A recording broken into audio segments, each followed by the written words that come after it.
आचार्य श्री गुरुवर कुंद कुंद महाराज की। आचार्य श्री गुरुवर विद्यासागर महाराज की।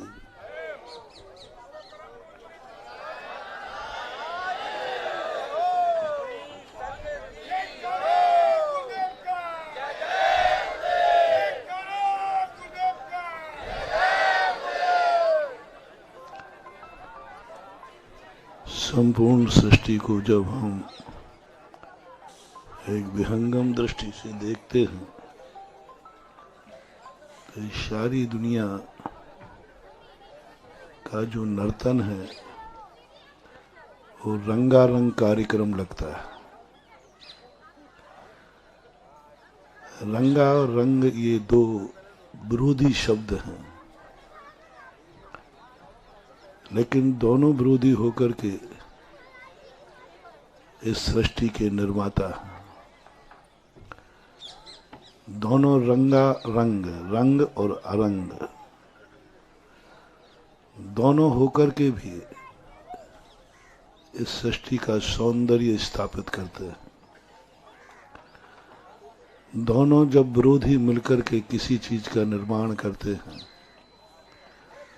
तो वह अनुपम होती है, अक्षुण्ण होती है। रंग अकेला सृष्टि को बदरूप कर देगा, अरंग सृष्टि को उत्पन्न ही नहीं होने देगा। और रंग और अरंग दोनों जब एक चीज में मिल जाएं,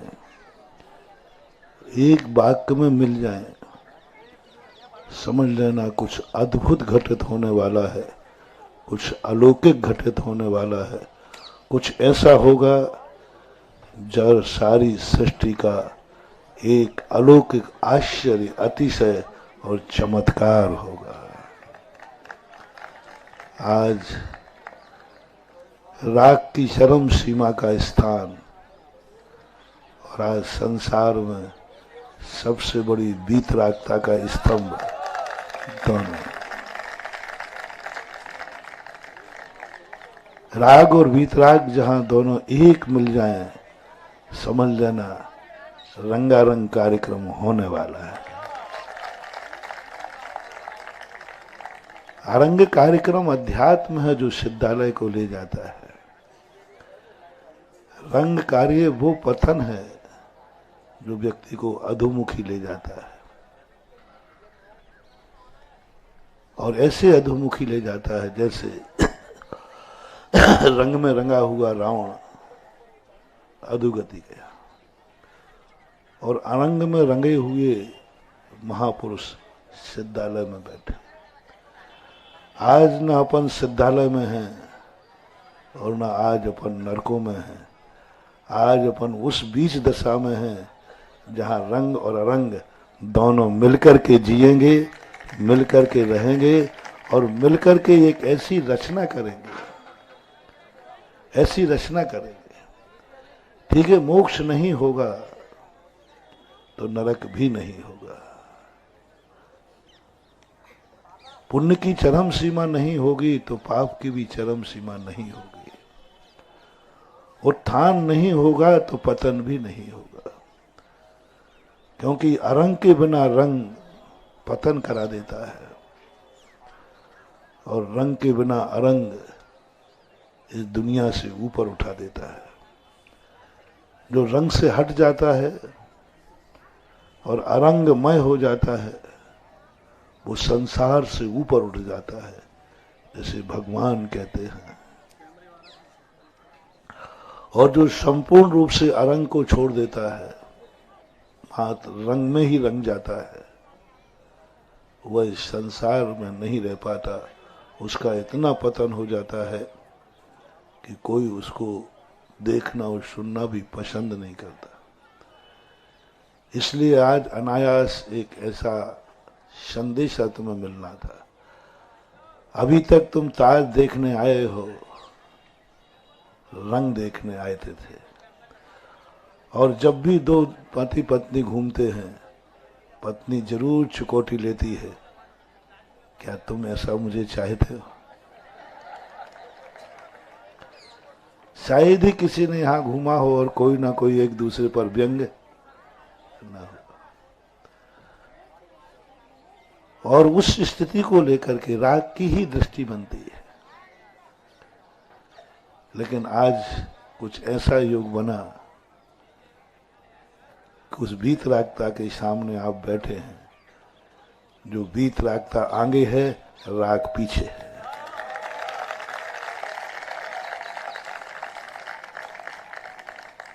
और जब राग पीछे हो जाए और अराग आगे हो जाए तो उस रागी का भी पतन नहीं होता, वह रागी राहगीर बन करके आगे बढ़ जाता है। और जिस दिन राग आगे हो जाएगा, अराग पीछे हो जाएगा, उसी दिन सारे रास्ते खत्म होकर के बीहड़ हो जाएगा। तीन चीजें अपन मौके पे अपन देखें, एक राग और एक अराग, दोनों मिलकर के काम करना। राग और वीतराग दोनों मिलकर के काम करते हैं, सज्जनता उत्पन्न होती है। राग अकेला काम करता है, दुर्जनता उत्पन्न होती है। जैसे रावण, दुर्जनता उत्पन्न होगी। वीतरागता अकेले काम करेंगे तो साधुता प्रकट होगी। और राग और अराग, राग और वीतरागता जिस एक मंच पे आ जाएंगे तो सज्जनता प्रकट होती है। संसार सज्जनता से चलता है, साधु से नहीं। संसार दुर्जनता से नहीं चलता, सज्जनता से चलता। दुर्जनता और साधुता के बीच की एक कड़ी है सज्जनता, एक बहुत बड़ी कड़ी है, जो साधु और दुर्जन के बीच को दूर कर कर और एक ऐसा माहौल पैदा करती है जिस सज्जनता से सारी सुरम्य सृष्टि का निर्माण होता है। और जब सृष्टि आज सज्जन बन चुकी है, सज्जन कभी सभ्यता का भूलता नहीं है। दुर्जन के पास सभ्यता होती नहीं, साधु को सभ्यता की जरूरत नहीं, लेकिन सज्जनता सभ्यता से रहित नहीं होती है। और सभ्यता का अर्थ होता है कि अपने से बड़े को आगे करना। आज इस आगरा के इस सज्जनता ने नेचुरल रूप से कहा कि वीतरागता आगे रहेगी, राग पीछे रहेगा। आज इस मंच से साधुता की बात नहीं करना है, आज इस मंच से दुर्जनता की बात नहीं करना है, आज इस बात से सज्जनता की बात करना है। और सज्जनता जब प्रकट होती है, नियम से समझना रंगारंग कार्यक्रम होने वाला है।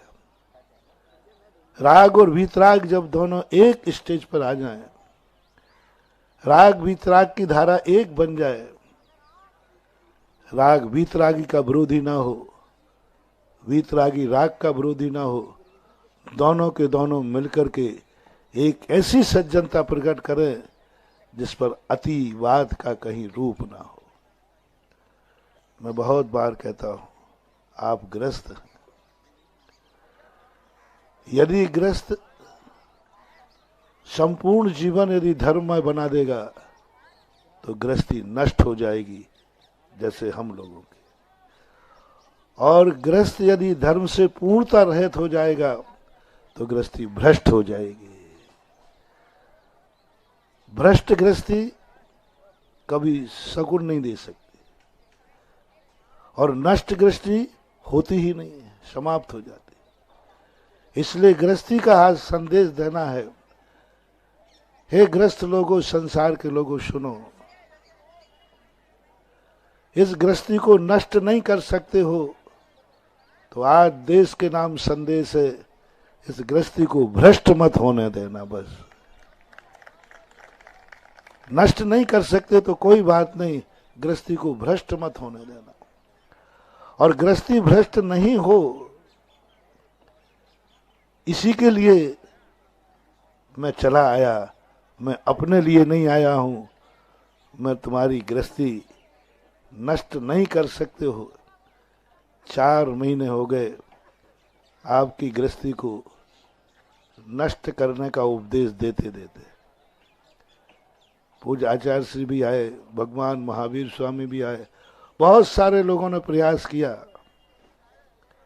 बहुत प्रयास किया कि यह गृहस्थी, ये संसार, हर व्यक्ति का संसार छूट जाए, हर व्यक्ति इस संसार से ऊपर उठ जाए, हर व्यक्ति उस परमानंद का आनंद ले, उस अनंत अव्यवहार सुख का उपयोग करे जो कभी नष्ट नहीं होता। लेकिन वह बातें हम प्रैक्टिकल नहीं दिखा सकते, अनंत सुख को हम स्पष्ट रूप से आपको दिखा नहीं सकते। जो कैमरा आपके पास देखने को है, उस कैमरे में वह आध्यात्मिक और अनंत सुख नहीं दिखता, वो परमार्थ नहीं दिखता, वो सिद्धालय नहीं दिखता, वो सिद्ध स्वरूप नहीं दिखता। जो कैमरे आपके पास है, आपके पास आंख है, मन है, कान है, इन कैमरों में वो नजर नहीं आते। और इन कैमरों के अलावा तुम्हारा ज्ञान देख नहीं सकता। बहुत बड़ी प्रयास है, क्यों चले गए महावीर हमारे बीच में से और हम यहीं के यहीं रह गए?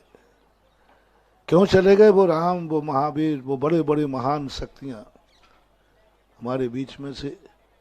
क्योंकि वो हमें दिखा नहीं पाए, क्योंकि हमें देखने की क्षमता ही नहीं थी। हमारे पास जो देखने के तरीके हैं उनमें वो दिखता नहीं है, और जिन तरीकों से दिखता है वो तुम्हारे पास है नहीं, है नहीं। इसलिए सब लोगों ने प्रयास किए कि इनको हम परमार्थ दिखाएं, इनको ऐसा आनंद दिखाएं जो कभी नष्ट नहीं होगा, एक ऐसा सुखी बनाएं जो कभी दुख की लहर नहीं आएगी, एक ऐसे रास्ते पर इनको भेजें जहां से कभी लौटना नहीं पड़ता, जन्म और मरण से भी ऊपर, सुबह और शाम से भी ऊपर, सुख और दुख से भी ऊपर उठने वाला एक आनंद है जो सुख से भी ऊपर है। आपकी कल्पना मां सुख तक है, एक सुख से भी ऊपर एक चीज होती है, सोने से भी ऊपर एक बहुमूल्य जादू होती है, और वह चीज के लिए पाने के लिए व्यक्ति तुम लोग नहीं देख पाए। महावीर ने बहुत प्रयास किया, बहुत सोचा। 24 तीर्थंकर हुए जैनियों के, उन्होंने यही सोचा, इसी माध्यम से उपदेश दिया था कि मैं तुम्हें वो दर्शन करा दूं और दर्शन करते ही तुम उसे पा जाओ। लेकिन अपन सब जो नहीं देख पाए, और हमारे पास से वो शक्तियां चली गई। अब एक ही तरीका बचा है कि संसार से ऊपर उठने की कला, तो संसार से ऊपर उठने का मार्ग तो अवरुद्ध हो चुका, अब दूसरा मार्ग बचा है संसार में जीने का, संसार में जीने का। और संसार में जीने का एक ही रास्ता है, यदि तुम अपनी जिंदगी में कभी साधु न बन पाओ, इस संसार को नष्ट मत कर पाओ, तो बस एक ही बात ध्यान रखना, जो तुम्हारी गृहस्थी है, जो तुम्हारा संसार है, इसको कभी भ्रष्ट मत होने देना। यदि तुमने संसार को भ्रष्ट नहीं होने दिया तो समझ लेना तुम्हारा ये संसार ऐसा ही सौंदर्य रूप बना रहेगा जैसे आज आगरा की इस भूमि पर बना हुआ है। एक आह्लाद होगा, एक झलक होगी। संसार मिटेगा नहीं तो संसार बिगड़ेगा भी नहीं। और उसका आज का जो स्टेज बना है बहुत बड़ा संदेश दे रहा है। गृहस्थी तुम्हारी कभी भ्रष्ट नहीं होगी, कभी भ्रष्ट नहीं होगी। बस आज का जो स्टेज है वही, यही स्टेज तुम्हारी जिंदगी का बन जाए कि अराग आगे रहे और राग पीछे रहे, बस इतना ही सा काम करना है। राग को हटाना नहीं है, राग को मिटाना नहीं है। बहुत सावधान, मैं आज तुम्हारे राग को मिटाऊंगा नहीं, आज तुम्हारे संबंधों को तोड़ूंगा नहीं, आज मैं राग का कोई विरोध नहीं करूंगा। बस इतना ही करूंगा कि राग में सज्जनता आ जाए, अराग को आगे कर ले और स्वयं पीछे पीछे अनुकरण कर ले, जाओ तुम्हारी गृहस्थी कभी भ्रष्ट नहीं होगी। जैन दर्शन ने कभी गृहस्थी का निषेध नहीं किया गृहस्थों के लिए। उन्होंने एक ही बात कही कि तुम्हारा राग सभ्यता सीख जाए। रावण के राग में सभ्यता नहीं थी, कंस के राग में सभ्यता नहीं थी, हिटलर के राग में सभ्यता नहीं थी, पापियों के राग में सभ्यता नहीं होती, शराबी के राग में सभ्यता नहीं होती। रागी तो होता है, एक शराबी रागी तो बन जाता है, लेकिन वो अपने राग को भ्रष्ट कर देता है। जिससे राग करता है एक शराबी व्यक्ति, उसी का सिर भी फोड़ देता है। शराब किस लिए पी थी उसने? राग बढ़ाने के लिए। और जिससे राग किया उसी का एक दिन सिर भी फोड़ देता है, क्योंकि वो राग दुर्जनता के रूप में परिवर्तित हो गया। जितने भी संसार में जो अकेले रागी हुए, जिन्होंने राग को ही मुख्यता दी, उनकी दशा ये हो गई कि जिनसे वो राग करते थे वो वस्तु ही उन्होंने स्वयं नष्ट कर ली है। राग के प्रतीक ही खत्म कर दिए। जिससे राग हो रहा था उसी का सिर फोड़ दिया। जो टीवी से पिक्चर देख रहे थे उसी टीवी को नशे में फोड़ दिया। जो व्यापार धंधा उसका था, जिससे वो उसकी मनी आती थी, उसी को उन्होंने नष्ट कर दिया, उसी को बेच डाला। शराबी, जुआड़ी, नशेड़े, ये राग के सर्वोत्कृष्ट आयतन है, लेकिन वो उसमें इतने मस्त हो जाते हैं कि एक दिन वो उस वस्तु को खरीदने लायक भी नहीं रह, घर रहने को नहीं रह जाता, परिवार बोलने को नहीं ले जाता। वो राग करें किससे? राग का स्तंभ ही नष्ट कर देते अपने हाथों से। यदि राग में थोड़ी सी सभ्यता आ जाए, राग को मिटा नहीं रहा हो, इंद्रियों के विषयों को मिटा नहीं रहा हो, बस तुम्हारे राग को दुर्जन न बन पाए, सज्जनता बन जाए राग में, साधु नहीं। साधु बनोगे तो राग खत्म हो जाएगा, और दुर्जन बनोगे तो राग कर ही नहीं पाओगे। दुर्जन बनोगे तो राग करने लायक नहीं रहोगे, साधु बनोगे तो राग करने की जरूरत नहीं पड़ेगी, और सज्जन बन गए तो राग तुम्हारा अमर रहेगा और तुम्हारी गृहस्थी भी अमर रहेगी। राग के स्तंभ भी अमर रहेंगे। जिससे राग किया है उसका सिर नहीं फोड़ोगे, उसे गुलदस्ता बनाकर टेबल पर सजाओगे। एक परिवार गुलदस्ता बन जाए, राग बनाएगा, साधु नहीं, अराग नहीं। अराग से गुलदस्ता नहीं बनते, क्योंकि अराग की सुगंध इतनी तेज होती है कि गुलदस्ता की सुगंध का उसके सामने कोई मूल्य नहीं। अराग इतना ब्यूटीफुल होता है, कोई फूलों को देखना पसंद करता ही नहीं, पढ़ते ही नहीं। आप खुद देख लीजिए। यदि एक राग का प्रतीक आ जाए और एक साधु का प्रतीक आ जाए तो सज्जन पुरुष किससे प्रभावित होंगे? क्योंकि वो है इसलिए। और दुर्जन व्यक्ति जो है वो कभी फूल सजा ही नहीं पाता, क्योंकि वो फूल के पौधे को ही उखाड़ के फेंक देता है। इसलिए मेरा आज पर्पस कहना है कि आप गृहस्थ हैं तो आपकी जिंदगी, आपकी गृहस्थी गुलदस्ता बनकर के आपकी जिंदगी को सगुन बने, सुगंधित बने, सुभाषित बने। आपका राग, जिनसे भी राग है, जिनसे भी चाहत है, वो धन हो, दौलत हो, परिवार हो, शरीर हो, राष्ट्र हो, जिन जिन से तुम्हें राग है, जिन जिन वस्तुओं से, आप खुद अपनी डायरी में मेंटेन कर लेना आपको किन किन वस्तुओं की राग है, क्या क्या चाहते हैं आप अपने मन में, आपका मन की चाहत क्या क्या है। उन सब के लिए सज्जनता का एक पायजामा पहनाना है, जाओ वो राग गुलदस्ता बन करके महकेगा तुम्हारी जिंदगी में, पड़ोसी को भी सुगंध देगा तुम्हारी जिंदगी में, और एक दिन इतना सुगंध देगा कि साधु भी तुम्हें आशीर्वाद देगा तुम्हारी जिंदगी में। जिन्होंने अपनी गृहस्थी को, अपनी जिंदगी को गुलदस्ता बना लिया है, उन्हें साधु आशीर्वाद देते हैं। साधु तो नहीं बनाते, लेकिन भक्त जरूर बना लेते हैं। भगवान का यदि साधु का भक्त बनना है, तुम भगवान बनने लायक नहीं हो, भगवान बनने की ताकत नहीं है, साधु बनने की ताकत नहीं है, तो साधु का और भगवान का भक्त जरूर बनना। और भक्त कौन बनता है?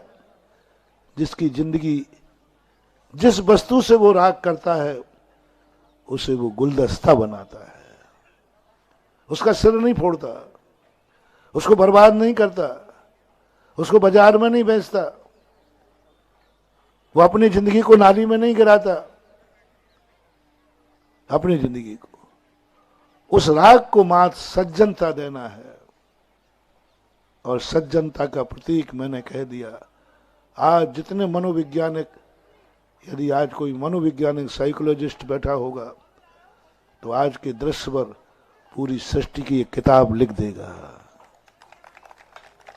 आज एक कल्पना के ऊपर मैं ये सोच ही नहीं पा रहा था कि मैं जाकर के उनको इस प्रसंग पे क्या प्रवचन सुनाऊंगा, क्योंकि मेरी जो अंदर की आवाज है, अंदर का आनंद है, वो तुम इस स्थान पर पसंद नहीं करोगे। महाराज जी क्या बात, आपके बच्चे होते ना, यदि यहाँ आकर के तुम कहो चलो अपन नमोकार मंत्र की माला फेरते हैं, तो क्या महाराज जी आप क्या आज कोई मजा नहीं आया,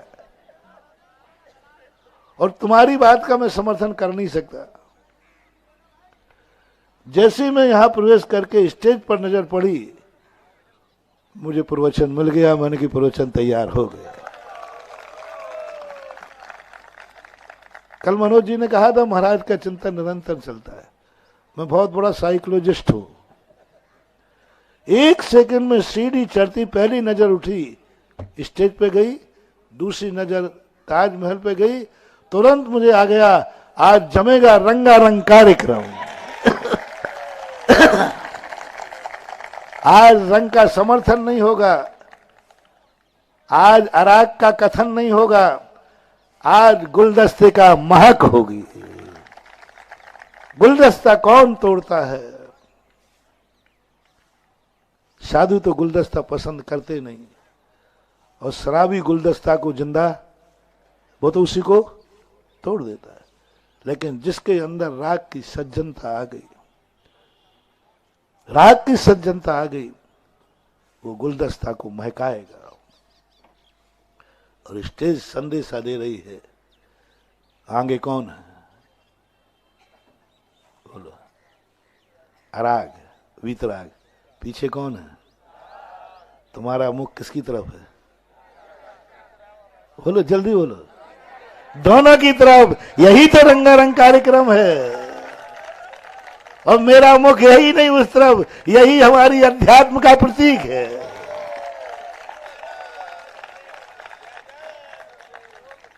मेरी पीठ बता रही है कि मैं कौन हूं, और तुम्हारा मुख बता रहा है कि तुम कौन हो। मेरी पीठ का इशारा है कि मैं राग से बहुत परे हूं, मैं अरागी हूं, मैंने राग को पीठ दिखा दी है। और तुम्हारा सामने बैठा दिखा रहा है कि महाराज आगे वाला भी चाहिए, पीछे वाला भी चाहिए। क्या मजेदार स्टेज बनी आज। हालांकि तुमने इस उद्देश्य से नहीं बनाई होगी, लेकिन कुदरत हमारा साथ देगी।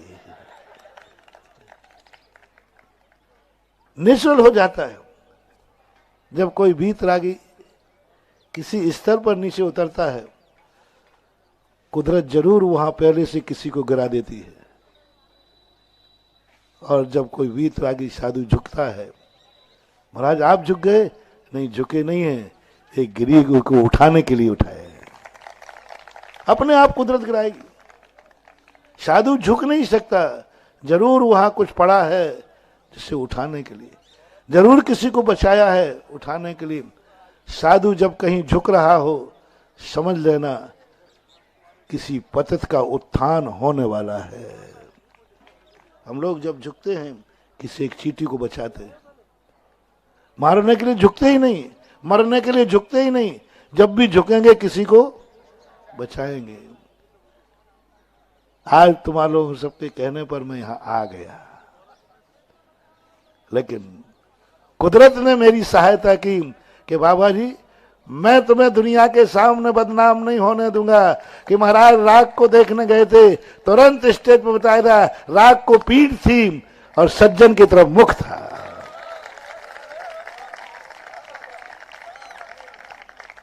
पीठ थी और राग को मिटाने का आदेश जैनाचार्यों ने नहीं दिया, राग को पीठ दिखाने का आदेश जरूर दिया है। हम लोग गृहस्थी में सब तुम राग होता है, माँ बाप से, परिवार से, पत्नी से, बेटों से, तो बोलो साधु बनते समय उनको मिटा के आता है कि पीठ दिखा के आता है? बोलो ना, मिटाता तो नहीं है ना, कभी नहीं मिटाया, महावीर ने नहीं मिटाया, किसी भी वीतरागी ने जिन जिन से राग होया है उनको कभी मिटाया नहीं है, उनको पीठ दिखा के चला गया। इसी प्रकार मैं ये राग मिटाने नहीं आया हूं, मैं इसको पीठ दिखा करके वीतरागता की रक्षा करना है। राग का नेचुरल बन जाता है।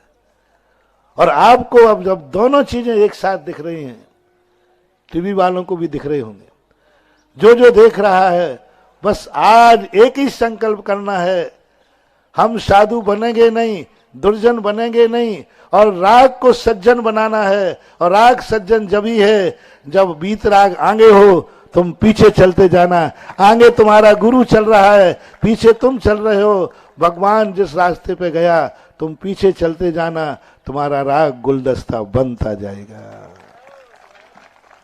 गृहस्थी को धर्म से रहित मत करना, नहीं तो भ्रष्ट हो जाएगी, गुलदस्ता मिट जाएगा। गृहस्थी को छोड़ना नहीं है। इसलिए आप लोगों को प्रातःकाल आपको किसी भी कार्य के लिए मना नहीं किया, लेकिन आगम में बड़ी बातें विचित्र रखी। आज वो सारी बातें स्पष्ट हमें नजर आ रही हैं। क्यों रखा ये बात कि सुबह तुम मंदिर जाओ, क्यों रखा कि तुम सुबह पूजन करो, शाम को कर लेंगे ना, बाद में कर लेंगे? बोले नहीं, भोजन करने के पहले क्यों, भोजन के बाद क्यों नहीं? भोजन के पहले आहार दान क्यों, भोजन के बाद क्यों नहीं? क्या कारण थे? क्या कारण थे? भोजन करने के बाद आप आहार दान दे सकते, अपना व्यापार धंधा कमाने के बाद आप भोजन करने के बाद पूजन कर सकते नहीं। यदि होता, इसका अर्थ है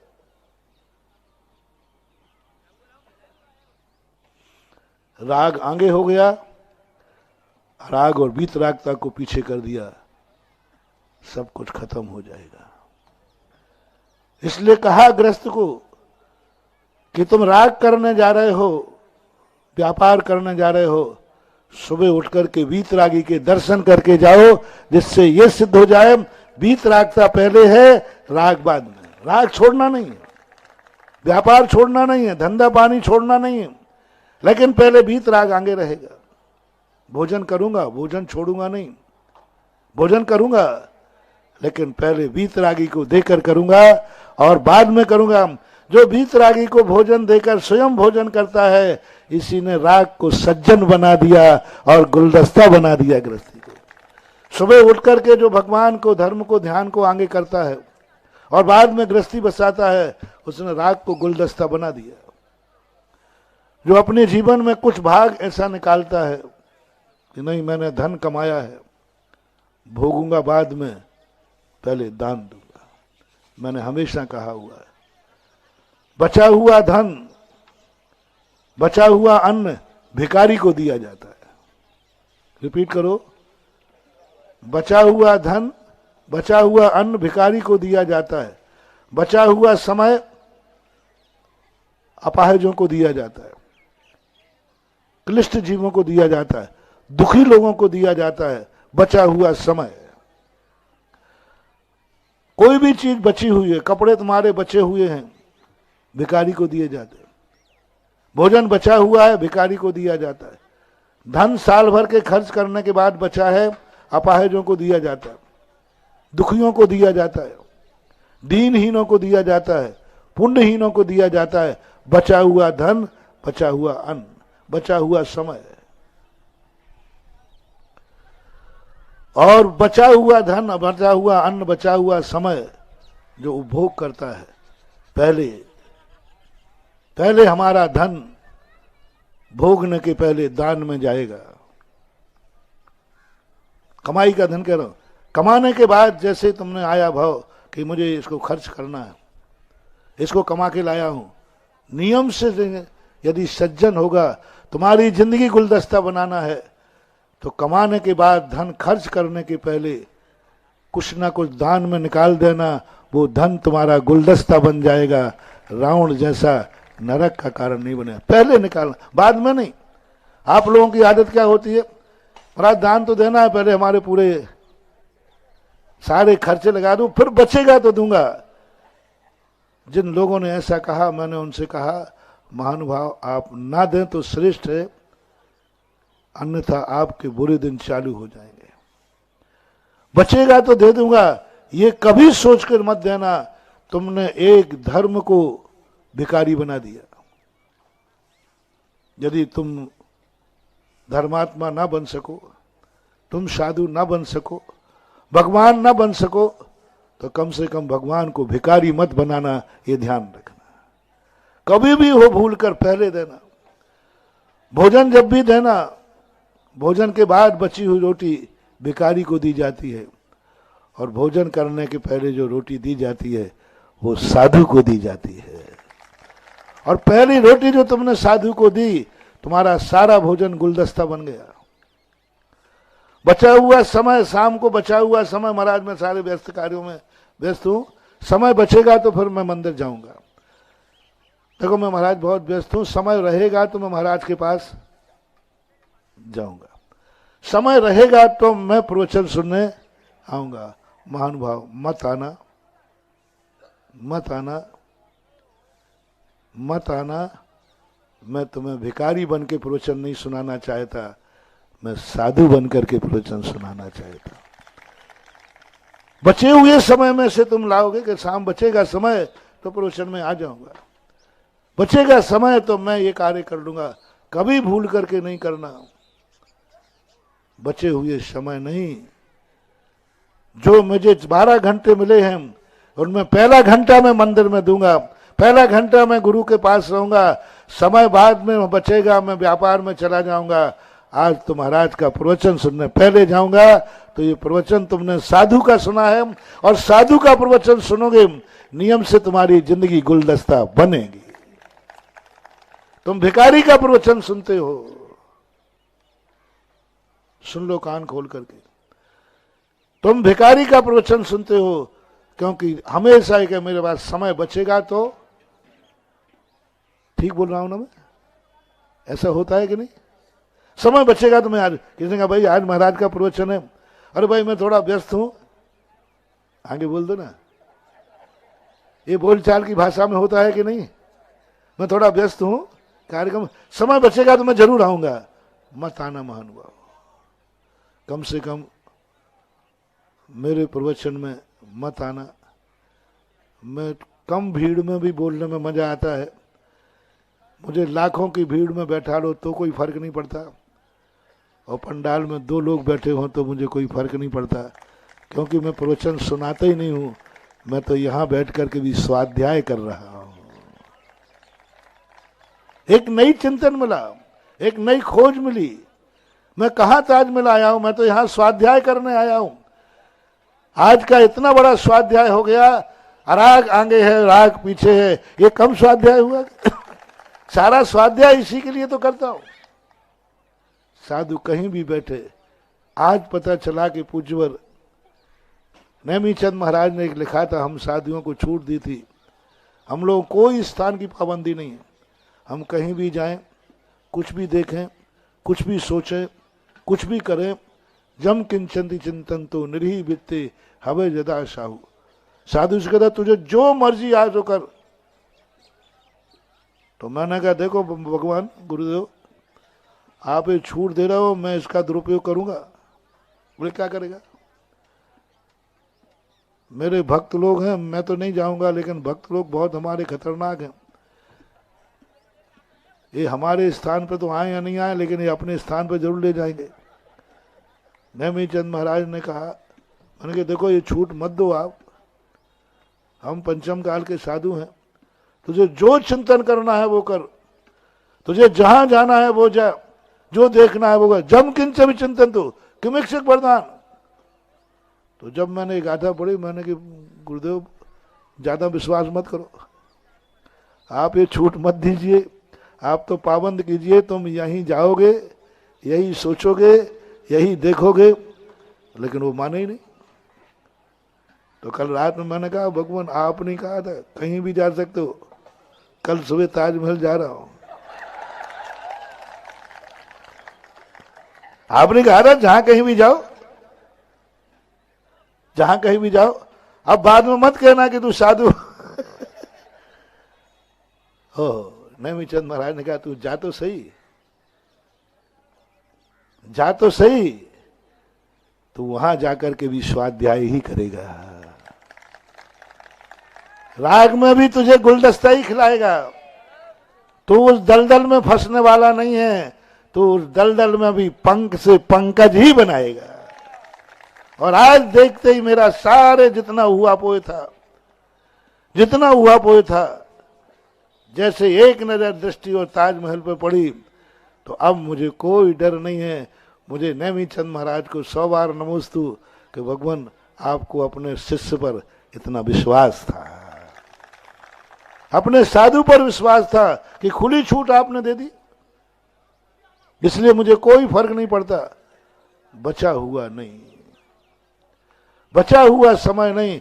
जिंदगी में कभी मत बोलना कि टाइम बचेगा तो मंदिर आ जाऊंगा, टाइम बचेगा तो मैं प्रवचन सुनने आ जाऊंगा, टाइम बचेगा तो मैं माला फेर लूंगा, टाइम बचेगा नहीं। धर्म के लिए ये शब्द कभी उपयोग नहीं करना, चाहे भली मत करना, लेकिन ये शब्द कह के मत करना। इस शब्द से हमने किसको महत्वता दे दी? कौन महत्व हो गया जिसके लिए तुम जा रहे हो? इसी प्रकार दान देते समय कभी ये मत सोचना पहले हमारे थोड़े खर्चे हैं, पहले मकान बना लो महाराज, फिर लोकोदय बनाऊंगा, फिर बनाना। देखो महाराज अभी एक मकान बनाना है, एक फैक्ट्री बनाई है, उसमें थोड़ा अभी आजकल है नई फैक्ट्री खोली है महाराज, अभी उसमें बहुत लोन लिया महाराज, आप समझो तो सही। अच्छा एक आशीर्वाद दो, मेरी फैक्ट्री बन जाएगी उसके बाद में दे दूंगा, मेरा मकान बन जाएगा तो दे दूंगा। महाराज मेरी बेटा बिटिया की शादी है ना, वो निपट जाए फिर मैं, बस फिर तो कुछ करना ही नहीं। मत देना, मत देना, मत देना, क्योंकि लोकोदय चीज क्षेत्र भिखारी नहीं है, तो तुम बचा हुआ धन दोगे। वो धन चाहिए है जो कहेगा कि नहीं खर्च के पहले दूंगा, क्योंकि ये धर्म का खर्च है, ये धर्म है। सब चीजों में यही लगाना। आज जब भी तुम्हें राग आए, रागी सब हुए, भरत चक्रवर्ती जैसा रागी कौन? बड़े बड़े महात्मा रागी हुए, बस उनका राग सज्जन था। भरत चक्रवर्ती जब प्रातः काल इतना बड़ा भोगी, इतना बड़ा विलासी, इतना बड़ा धन दौलत के बीच में भी आज तक चक्रवर्ती को कोई सूर्य सोता हुआ नहीं देख पाया। सोता हुआ कभी सूर्य को चक्रवर्ती ने नहीं देखा, चक्रवर्ती को कभी सोता नहीं देखा, क्योंकि वो सूर्योदय के पहले उठ करके और सामयिक में बैठ जाता था, उसके बाद राजगद्दी पर जाता था। राग को आगे कर दिया, पहले जाकर के वो धर्म को अपने आप में रागी था, ग्रस्त था, उससे ऐसा काम कौन को था। लेकिन उस बस एक ही सम्यक दृष्टि, तुम्हारे पास तो क्या धन दौलत है, तुम्हारे पास तो क्या परिग्रह है, तुम्हारे पास तो क्या उलझने हैं, तुम्हारी एक नारी की ये दशा है, चक्रवर्ती के बाद 96,000 होती है। तुम्हारे एक दो बेटों में तुम्हारा शकुन समाप्त हो जाता है, 96,000 बेटे होते हैं। तुम्हारी तो एक रानी थी, एक रानी, वो कितना रहा होगा, इतना बड़ा रागी होकर के भी जिंदगी उसकी गुलदस्ते जैसी खिलती रही, क्योंकि उसने अपने जिंदगी का प्रारंभ धर्म से करता था, परमात्मा से करता था, गुरुओं से करता था। पहले सुबह उठ करके वीतरागी के पास जाएगा, फिर दिन भर 24 घंटे रागियों के साथ रहेगा, उसकी जिंदगी गुलदस्ता बनती जाती है। विश्व की शक्तियां 3 रूप में परिणत है।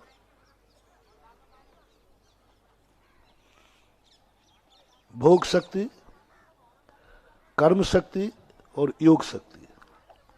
ये 3 शक्तियों से सृष्टि बैलेंस में है, और तीनों सृष्टियों के मिलन से भोग शक्ति, योग शक्ति, कर्म शक्ति और योग शक्ति, ये 3 शक्तियां जब एक मिल जाती है, सृष्टि व्यवस्थित हो जाती है, सुरक्षित हो जाती है, संरक्षित हो जाती है। और तीनों में से एक यदि हट जाए तो ये सृष्टि बदरूप हो जाएगी, विद्रूप हो जाएगी। ऐसी विद्रूप होगी कि सृष्टि में कुछ भी नहीं रहेगा। और इसी सृष्टि को दूसरा नाम दिया जाता है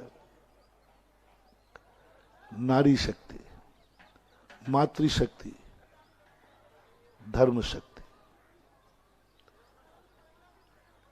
भोग शक्ति, कर्म शक्ति और योग शक्ति, ये तीनों को मिला के चलना है।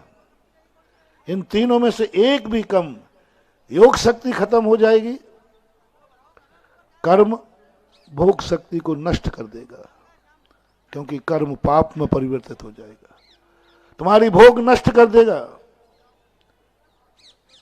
तुम भोगने लायक ही नहीं रहोगे, ना भोग रहेगा ना भोगता रहेगा, क्योंकि कर्म की शक्ति आपके पास विद्रूप हो गई। कर्म आपका पाप के उदय में आ गया, अंधे बन गए, देख ही नहीं पाओगे, गूंगे बन गए, बोल ही नहीं पाओगे, बीमार हो गए, खा भी नहीं पाओगे। कर्म का उदय आ गया, कोरोना का बीमारी आ गई, सब मर गए, घर का कोई बचा नहीं, करोगे क्या? कर्म को विद्रूप नहीं होने देना। मैं तुम्हें अधर्म नहीं सिखा रहा हूं, मैं तुम्हें धर्मात्मा नहीं बना रहा हूं। तुम्हारा भोग सुरक्षित रहे, इसलिए मैं योगी को साथ में कर रहा हूं। योग शक्ति, योग शक्ति धर्म शक्ति कहलाती, जिसे हमारी शास्त्रीय भाषा में 3 नाम दिए, धर्म, अर्थ और काम पुरुषार्थ। 3 पुरुषार्थ हैं अपने, धर्म पुरुषार्थ का, अर्थ पुरुषार्थ और काम पुरुषार्थ। ये तीनों पुरुषार्थों में गृहस्थ का हमारे लिए एक ही पुरुषार्थ मोक्ष पुरुषार्थ। हमारे लिए एक ही पुरुषार्थ है, मोक्ष पुरुषार्थ। और तुम्हारे लिए इन 3 पुरुषार्थों में तो एक पुरुषार्थ बिगड़ गया, महानुभाव, तुम्हारी गृहस्थी बिगड़ जाएगी। यदि धर्म पुरुषार्थ आपका बिगड़ गया, अर्थ लायक तुम रहोगे ही नहीं। कितनी तुम कमाना, तुम सोना छुओगे क्या हो जाएगा? माटी हो जाएगी। तुम जिसमें हाथ डालोगे घाटे में जाओगे, तुम कुछ करने लायक रहोगे ही नहीं, क्योंकि धर्म शक्ति के बिना कर्म शक्ति सुछंद हो जाती है, उद्दंड हो जाती है। धर्म के बिना व्यक्ति की वही दशा होती है कर्म की, जो एक शराबी की होती है। धर्म के बिना एक शराबी की जो दशा होती है, उसी प्रकार धर्म के बिना गृहस्थ की वही दशा होगी। एक दिन नाली में पड़ा दिखेगा, एक दिन खाने के मोहताज होंगे। क्यों? क्योंकि उसकी कर्म शक्ति विद्रूप हो गई। क्यों हो गई कर्म शक्ति विद्रूप? कर्म तो बंधेगा, 2 रूप में बनता, पुण्य में और पाप में। तो पाप रूप में तुम्हें बंद हो गया, क्योंकि उसके पीछे क्या नहीं थी? धर्म शक्ति नहीं थी। धर्म मोक्ष के लिए नहीं करा रहा हूं, धर्म मोक्ष के लिए नहीं करा रहा हूं, धर्म तुम्हें साधु बनाने के लिए नहीं करा रहा हूं, धर्म तुम्हें बता रहा हूं। इसलिए धर्म करो कि तुम्हारा कर्म विद्रूप ना हो जाए, पुण्य के रूप में परिणत रहे। और कर्म यदि पुण्य के रूप में परिणत रहा तो भोग शक्ति जागेगी। भोग शक्ति चाहिए है तो क्या ठीक करना है? कर्म शक्ति। कर्म शक्ति ठीक करना है तो क्या शक्ति चाहिए? धर्म शक्ति। ये तीनों को आप लोगों ने गलत धारणा बना ली कि धर्मात मोक्ष ले जाने वाला है, धर्मात मोक्ष को देने वाला है, धर्मात साधु बनाता है। नहीं, धर्म का पहला काम है आपकी भोग शक्ति को सुरक्षित करना, आपकी भोग शक्ति को गुलदस्ता बनाए रखना, आप भोगने लायक बने रहें और आपको भोग मिलता रहे। ऐसा भोग मिले जो भोक्ता को नष्ट ना कर दे, ऐसा भोक्ता मिले जो कमल के भौरे के समान फूल का रस ले, कमल को धक्का ना लगे।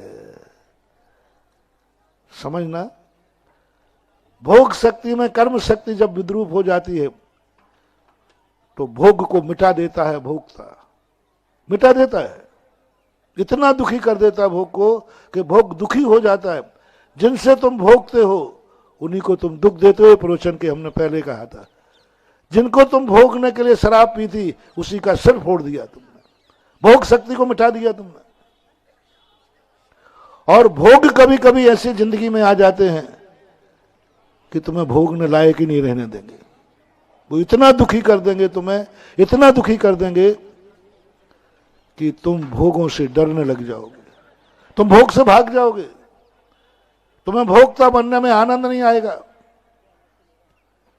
इसलिए तुम्हारी भोग शक्ति सुरक्षित रहे तो आपको कर्म शक्ति को पुण्य में बदलो, और कर्म शक्ति को पुण्य में बदलने के लिए आपको धर्म शक्ति का आलंबन लेना ही पड़ेगा। बिना धर्म शक्ति के आलंबन के लिए आज तक किसी का कर्म ठीक नहीं हुआ, कभी नहीं होगा, होगा ही नहीं। क्योंकि स्वच्छंद बालक, माँ बाप के बिना बालक बिगड़े बिना रहेगा नहीं। माँ बाप है धर्म शक्ति, बेटा है कर्म शक्ति, और बेटे की जिंदगी है भोग शक्ति। बोलो, माँ बाप से रहित यदि बेटा है तो उसे क्या बोलते हैं आप? अनाथ, दुखी। माँ बाप से रहित बेटे संभलते हैं कि बिगड़ते हैं? ज्यादातर बोलो, 99% बिगड़ते ही हैं, क्योंकि वो माँ बाप के अनाथ है, बिगड़ते हैं। तो माँ बाप इसलिए चाहिए है कि बेटे को बिगड़ने ना दें, और माँ बाप की धर्म शक्ति बेटे को कर्म दे गए, और बेटा यदि कर्म योगी बन गया तो उसका भोग जिंदगी भर, वह अमीर था, अमीर है, और अमीर ही हंसते जिया है, हंसते मरेगा। कहीं इज्जत के साथ जिया है, इज्जत के साथ मरेगा। कोई उसकी बेइज्जती नहीं कर सकेगा, क्योंकि उसके पीछे माता पिता रूपी धर्म थे। बस माता पिता के जो उदाहरण दिया, ऐसा ही मानो आप धर्म को। धर्म तुम्हारे लिए माता पिता के समान है, जो तुम्हारे पुत्रत्व को अनाथ नहीं होने देगा और तुम्हें इतना सक्षम बना देगा कि तुम भोग को मिटाओगे नहीं। भौरे का उदाहरण दिया हमारे शास्त्रों में। जब किसी चीज को भोगना हो, भोगने का तरीका कुछ भी होता है। हमें देखना है पेंसिल, आंखों का भोग है, हम इसको मिटने नहीं देंगे। बेटा तुम्हें अच्छा लग रहा है, भोग सकती है, मिटने मत देना। जो जो चीज तुम्हें अच्छी लगती है वह सब भोग सकती है। हम लोग जब आहार के लिए जाते हैं आपके पास, तो हमारी भोग शक्ति जागती है, हम आहार लेते हैं। सबके लिए एक उदाहरण दिया उन्होंने, गजब का उदाहरण महानुभाव। तुम्हारी यदि सज्जनता है, राग ने सज्जनता ले ली, बीतरागी नहीं बनना, तो कितना गजब का काम होगा, आपको भौरे बनाएगा। और भौरा क्या करता है, फूल में से पराग ले लेता है, लेकिन फूल को धक्का नहीं पहुंचाता है, फूल को कभी धक्का नहीं पहुंचाता, क्योंकि वो जानता है जिससे मुझे पराग मिला है, इसको धक्का दे करके, दुख दे करके, मिटा करके यदि पराग लिया तो दुर्जनता है। उसको सुरक्षित रखते हुए पराग लिया तो सज्जनता है। आपको डिसीजन लेना है, आपकी जो जो भोग सामग्रियां हैं, जो जो हैं, आप उसको सुरक्षित रखे हैं या मिटा रहे हैं। जिन जिन से आप राग है, उसका दुरुपयोग हो रहा है या सदुपयोग हो रहा है? आपके पास धन है तो आप सदुपयोग कर रहे हैं कि दुरुपयोग कर रहे हैं? और जिसने भोग को मिटाया, भोग तुम्हें मिटा देगा, क्योंकि पीछे तुम्हारे कोई नहीं है। भोग तुम्हें मिटा देगा, ऐसा मिटाएगा क्योंकि तुम्हारे पीछे कोई नहीं है। भोग तुम्हें ना मिटा पाए, तुम भोग को ना मिटा पाओ, इसलिए कर्म के पीछे मुझे खड़े रखना। कर्म के पीछे, कर्म के साथ में, पीछे नहीं, आगे भगवान को रखना।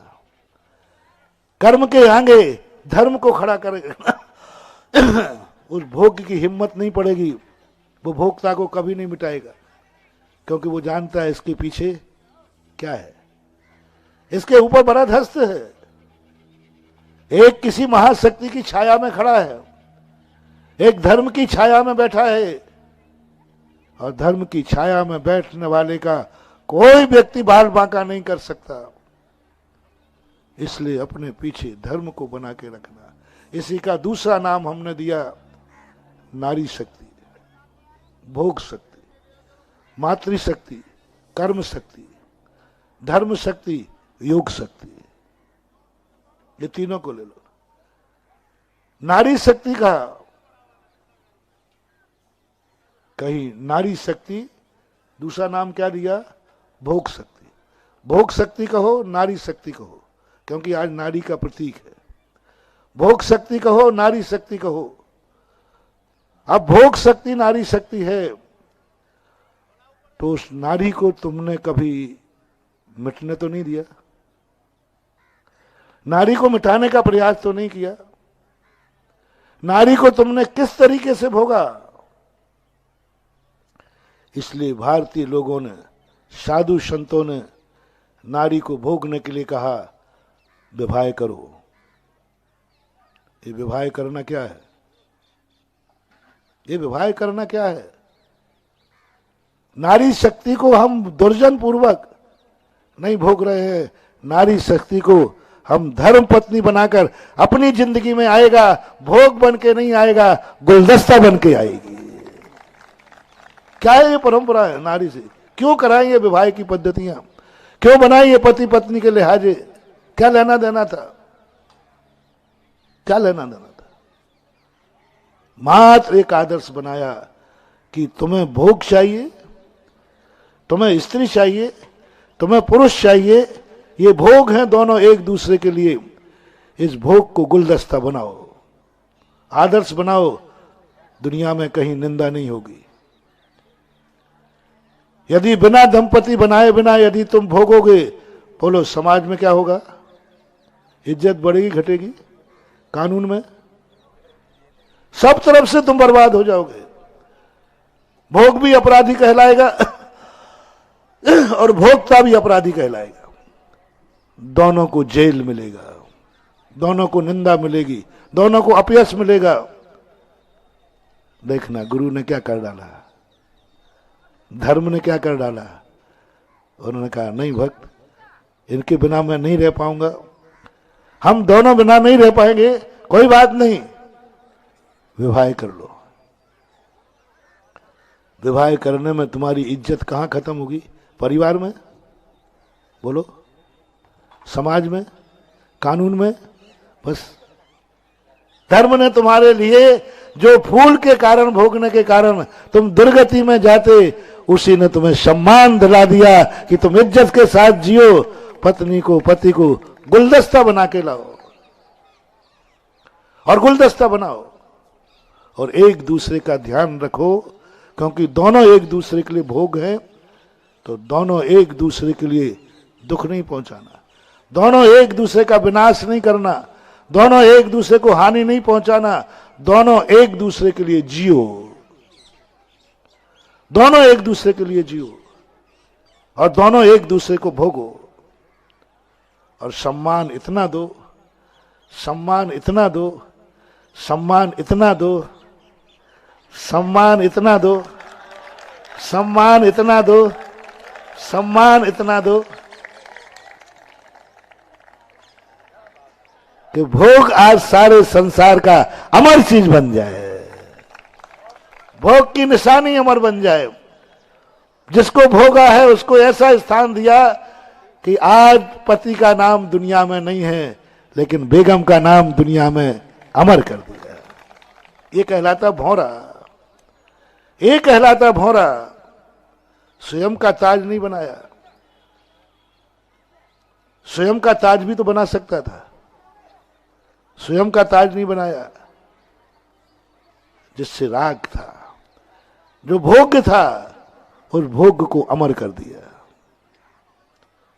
भोग को अमर कर दिया, भोग को विश्व का आकर्षक बना दिया। शायद जहां का नाम शायद दुनिया में कोई जानता हो, वो मुमताज के बाद जानेगा। पहले तो किसका नाम आएगा? मुमताज का नाम आएगा। मुमताज के बाद फिर आएगा किसकी पत्नी थी, लेकिन पहले तो ये किसकी देन है? मुमताज को अमर करने की किसकी देन है? भोक्ता की। भोक्ता ने कहा जिसने भोग है मेरा, ये भोग को मैं अमर करूंगा और भोग को ऐसी निशानी दूंगा और उस भोग के लिए ही, इस निशानी के लिए ही शाहजहां अपने बेटे के द्वारा बंदी बना लिया गया, बंदी बना लिया गया। बेटे के द्वारा बंदी बनाया इसी स्तंभ के कारण से। ये कहलाता है भोग को गुलदस्ता बनाया, मिटाया नहीं, बर्बाद नहीं किया, समाप्त नहीं किया, अमर कर दिया। और भोग के बिना कर्म नहीं हो सकता, और कर्म के बिना योग नहीं हो सकता। दूसरी लाइन सरल करने के लिए मैंने दूसरी, स्त्री से माता, माता से योगी। बोलो, इन तीनों में से यदि स्त्री को हटा दिया जाए तो माता, देश की मातृशक्ति, मातृशक्ति बनने के पहले उसको क्या बनना पड़ता है? पहले स्त्री बनती है, पत्नी के पहले मां बनती है।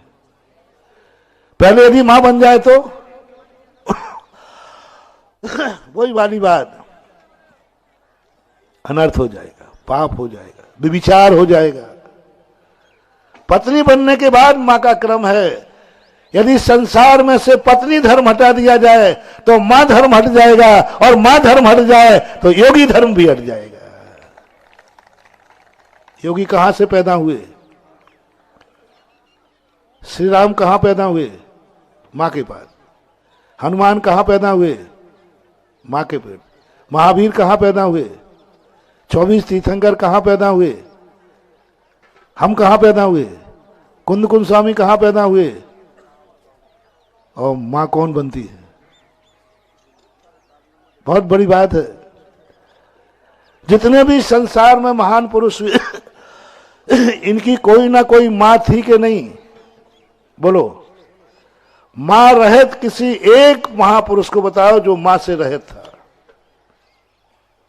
कोई एक नाम बताओ जो मां से रहित था। कोई फॉर एग्जाम्पल, मां से रहित कोई महापुरुष नहीं था। तो महापुरुष बनने के लिए क्या चाहिए? देवता महापुरुष नहीं बनते, क्योंकि उनके पास पत्नी तो है लेकिन मां नहीं है। भोग भूमियां नहीं बनते, क्योंकि उन बच्चों को मां का लाड़ प्यार नहीं मिलता, मां का संस्कार नहीं मिलता।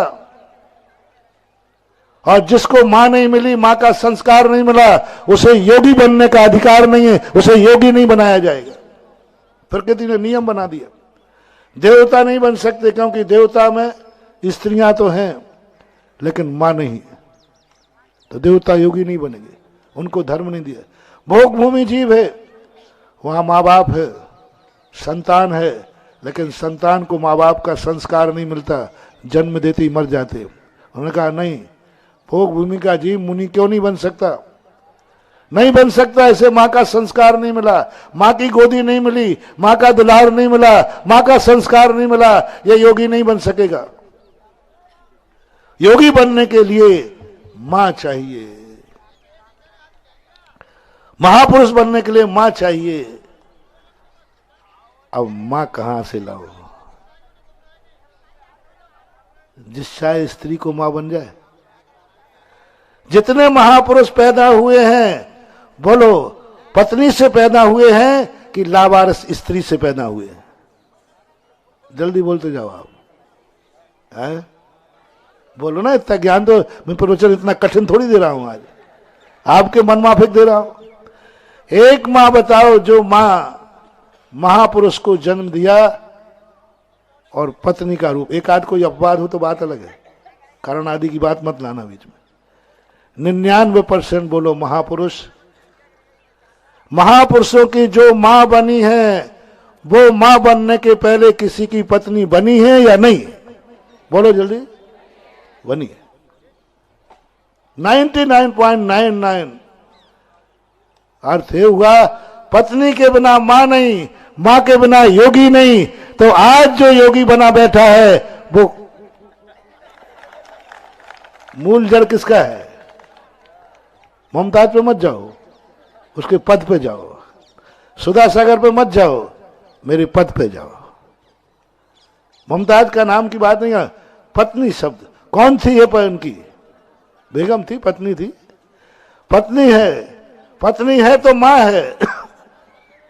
पत्नी बनकर के मां बनेगी तो महापुरुष जन्मेंगे, और पत्नी के बिना मां बनेगी तो क्या जन्मते हैं वो आप लोग समझ लेना। तो एक पत्नी, एक भोग शक्ति। अब बात आती है दूसरी, तीसरी बात आती है, किसका कीर्तिमान अब स्थापित करेगा? भोग से कर्म, कर्म से योग, नारी से, रिपीट करो, नारी से मां, मां से योगी।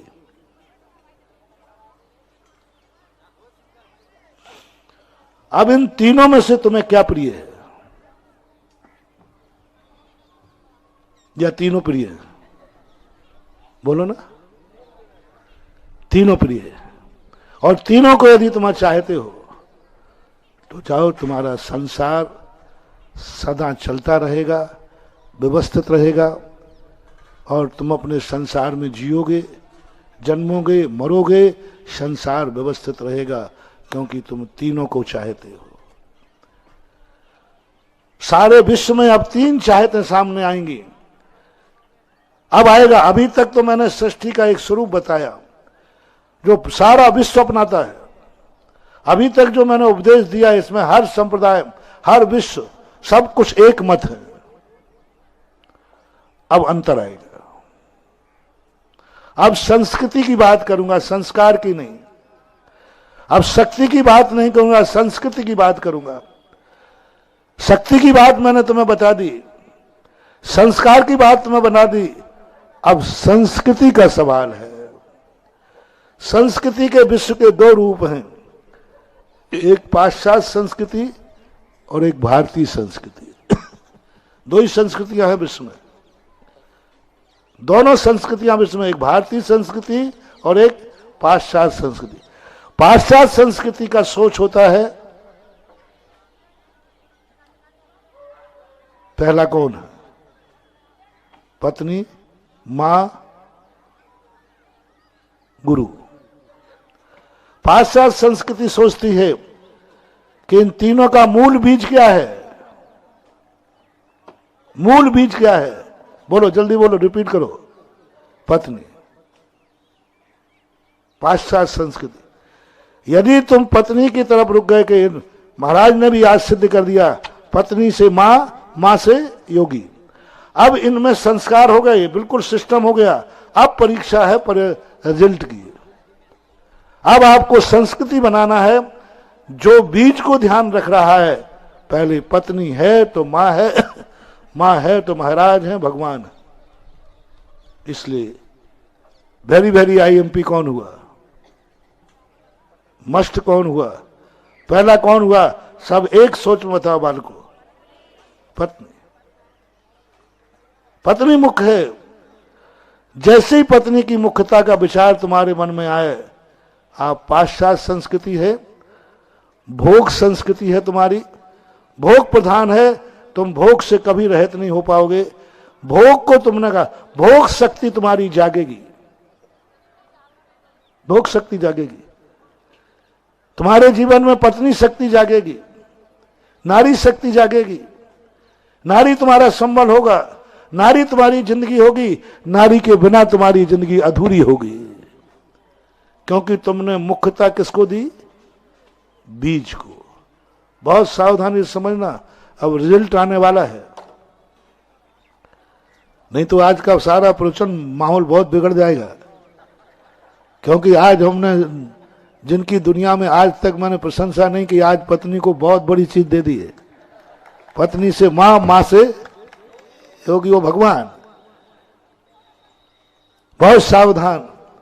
अब यदि आपने पत्नी को मुख्यता दे दी, उसको संस्कृति बना दिया, संस्कार अलग चीज है, आवश्यकता अलग चीज है, और संस्कृति बनाना अलग चीज है।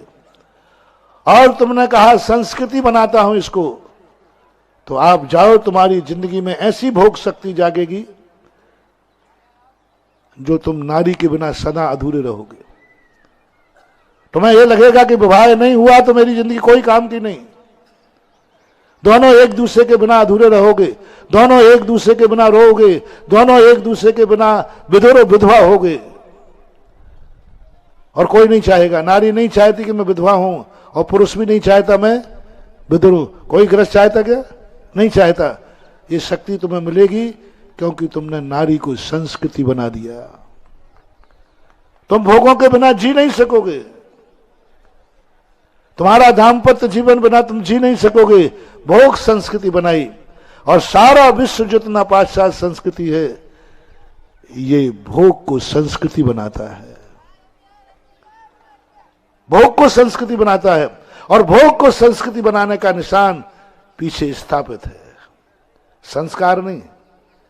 पीछे पत्नी नहीं है, पीछे संस्कार नहीं है, पीछे संस्कृति है। संस्कार वर्तमान में होता है, पत्नी साथ होती है, संस्कृति मरने के बाद होती है। रिपीट करूं, संस्कार वर्तमान में होता है, जो पत्नी का संस्कार पति पत्नी तुमने बनाया, विवाह किया, ये तुम्हारी जिंदगी का वर्तमान का संस्कार है। माँ बाप का संस्कार, परिवार का संस्कार, ये संस्कार है। और पति पत्नी तुम साथ रहोगे, ये तुम्हारे जीवन का साथ है, ये भोग सकते हैं। और उसी को तुमने संस्कृति बना ली। और जब दोनों मर जाओगे, मरने के बाद जो तुम छोड़ के जा रहे हो, यूज एंड थ्रू नहीं, अपने जीवन में आवश्यकता थी, आपने ले लिया, विवाह कर लिया, रह गए, मर गए, खत्म। भारतीय, आप भारतीय। लेकिन आपने कहा कि नहीं, मेरा ये दाम्पत्य जीवन मेरे मरने के बाद भी जीवित रहना चाहिए, मेरे मरने के बाद भी ये भोग सामग्री जीवित रहना चाहिए। उसको बोलते हैं संस्कृति। शाहजहां ने अपनी भोग शक्ति को संस्कृति में बदलने के लिए एक ताजमहल बनाया था कि मेरे मरने के बाद भी दुनिया के लैला मजनू यहां आवे और कहें कि चाहत हो तो ऐसी हो। हर पत्नी अपने पति को चिकोटी ले कि चाहो तो ऐसा चाहो। ये संस्कृति है। अपनी चिंता नहीं थी उसको, उसको चिंता थी आगे वाला हर लैला मजनू, आगे वाला हर पति पत्नी कुछ मेरे से शिक्षा प्राप्त करे, हर दाम्पत्य जीवन मुझसे कुछ सीखे, मुझे आदर्श माने, मुझे आदर्श माने, मेरे प्रेम को आदर्श माने, मेरे प्रतीक को आदर्श माने, मेरे जाने के बाद भी लोग इसे आदर्श माने। इसको बोलते हैं संस्कृति। संस्कृति क्यों बनाई जाती? जीने के लिए नहीं, जीने के लिए तो संस्कार, संस्कृति बनाई जाती है हमारे बाद भी लोग इसी तरह से जिए, इसी तरह से रहें, उसको संस्कृति बोलते हैं। शाहजहां को अपने संस्कार को संस्कृति बनाने का भाव जागा, उसने एक ऐसा स्तंभ तैयार कर दिया। पाश्चात्य देशों में यही संस्कृति है, यही संस्कृति है। यदि यहीं तक तुम्हारा सोच है बीज को सुरक्षित रखने का, बीज को बोना नहीं, बीज को सुरक्षित करने का, कब तक चलेगा बीज? 1 साल 2 साल। बीज को बोना है तो वो शक्ति जगती है भारत में। विश्व के सारे देशों में नारी शक्ति है। कोई भी विश्व का विजेता खड़ा होगा वक्ता, तब एक ही बोलता है, लेडीज एंड जेंटलमैन, पुरुषों और नारियों, लेडीज एंड जेंटलमैन, एक ही शब्द निकलता है। विश्व के कितने भी लोग जब इस सभा को संबोधन करते हैं, लेडीज एंड जेंटलमैन, पुरुषों और नारियों, इससे ज्यादा ना वो सोचते हैं, ना विचारते हैं, ना उनके मुख से निकलता है, क्योंकि उनकी संस्कृति पाश्चात्य संस्कृति है। पाश्चात्य संस्कृति का हिंदी नाम भोग संस्कृति है, उसका और डिटेल नाम नारी संस्कृति है। अब तीसरी संस्कृति जुड़ गई, पाश्चात्य संस्कृति, नारी संस्कृति, पत्नी संस्कृति और भोग संस्कृति। ये तीनों एक पर्यायवाची बनते जा रहे हैं, और उन्होंने इसलिए वो जाकर के बनते। भारत में दूसरी और तीसरी संस्कृति का जो निर्माता है भारत है। भारतीय व्यक्ति स्त्री को पाकर खुश नहीं होता, भारतीय नारी पुरुष को पाकर खुश नहीं होती, भारतीय नारी पत्नी बनने में उतनी खुश नहीं है, भारतीय पुरुष पति बनने में उतने खुश नहीं है। भारत का हर पुरुष हर नारी माता बनने में खुश होती है, पिता बनने में खुश होती है। बोलो आपके क्या भाव होते हैं? थोड़ा शेयर करो। विवाह के बाद आपको बहुत अच्छी पत्नी मिली, बहुत अच्छा पति मिला, इसमें कोई संदेह नहीं। क्या आप दोनों संतुष्ट हैं? माता हो पिता हो, बोलो आपका दूसरा पॉइंट क्या होता है? मैंने ऐसे ऐसे लोगों को रोते देखा है, अरबपति हैं, कोई कमी नहीं है, दोनों पति पत्नी भी बहुत अच्छे सुशील है, कभी दोनों में कोई विपरीतता नहीं, कुछ भी कमी नहीं, इज्जत में कमी नहीं, शान में, ऐसे रोते हैं। मैंने भाई क्या बात है, क्या कमी है तुम्हारे यहां? बोले बस महाराज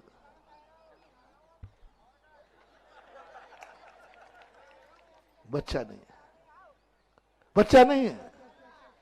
तुम्हारे पति पत्नी तो हो, बोले हमारे क्या काम का। यानी भारतीय नारी पति पत्नी का फल किस रूप में देखती है? एक पिता के रूप में, एक मां के रूप में। ये भारतीय संस्कृति है। भारतीय में मुख्यता दी जाती पत्नी को नहीं, पत्नी खुद पत्नी पद को मुख्यता नहीं देती, वो मां के पद को मुख्यता देती है। पूरे भक्तांबर पाठ में कहीं पत्नी की महिमा नहीं लिखी, मां की महिमा लिखी है, चाहे वो पशु भी क्यों ना हो। प्रीत्यात्म वीर्यम विचार मृगी मृगेन्द्रम ना भेति किम निज शिशो परिवार। एक मां ने, एक स्त्री ने बेटे को बचाने के लिए जान दे दी। भक्तांबर में पति के लिए पत्नी ने जान दे दी, ऐसा उल्लेख नहीं किया। पूरे भक्तांबर के अंदर प्रिय कारिणी माता त्रिशला का विवाह, मरु देवी का विवाह राजा नाभिराय से हुआ। पूरे भक्तांबर में वो चर्चा नहीं कि कैसे थे नाभिराय जिनको मरु देवी मिली, कैसी थी मरु देवी जिनको नाभिराय मिले, उसकी पूरे भक्तांबर में चर्चा नहीं। चर्चा किसकी है? स्त्रीणाम शतानि शतसो जनयन्ति पुत्रान् नान्या श्रुतं तदुपमं जननी प्रसूता सर्वादिशो ददधिभा निसहस्ररश्मि प्रागेव सुजालम। क्या बात है? यानी नाभिराय जैसा पिता पति मिला, उसमें खुश नहीं है मरु देवी। नाभिराय को मरु जैसी पत्नी मिली, उसमें दोनों खुश नहीं है। खुश हैं कि मैं मां बनू। हरिवंश पुराण, समुद्रदत्त बड़े भाई थे, 8 भाई और थे, श्री कृष्ण के पिताजी वगैरह 8-10 भाई थे। 9 भाइयों के विवाह होने के बाद संतान उत्पत्ति हो गई। सबसे बड़े भाई थे समुद्र विजय, नेमिनाथ के पिताजी। उनकी मां दोनों रो पड़े, बहुत दुखी थे। क्या है जीवन, क्या है जिंदगी, क्या मतलब है शादी करने से, क्या लेना देना है इससे? बोले क्या बात, बोले संतान तो है ही नहीं। उसी समय इसी अवध ज्ञानी महाराज ने बताया, तुम लेट इसलिए हो रहे हो, संतान तो तुम्हारे पास आएगी, क्योंकि नेमिनाथ भगवान की अभी आयु पूरी नहीं हुई है, तुम तीर्थंकर के माता पिता बनोगे। यानी उसके आनंद की महिमा जो लिखी, शादी करने में वो इतनी खुश नहीं हुई थी, ना समुद्र विजय हुए ना उनकी रानी हुई। जैसी मां का शब्द सुना, संसार सुखे। मैं आपसे पूछता हूं, शेयर कर लूं थोड़ा सा, कोई ऐतराज तो नहीं है? आपको एक बेटा कितनी संपत्ति में दे दोगे आप? और बेटा नहीं हो तो पूरी संपत्ति देना पड़ेगी, दो में से एक है।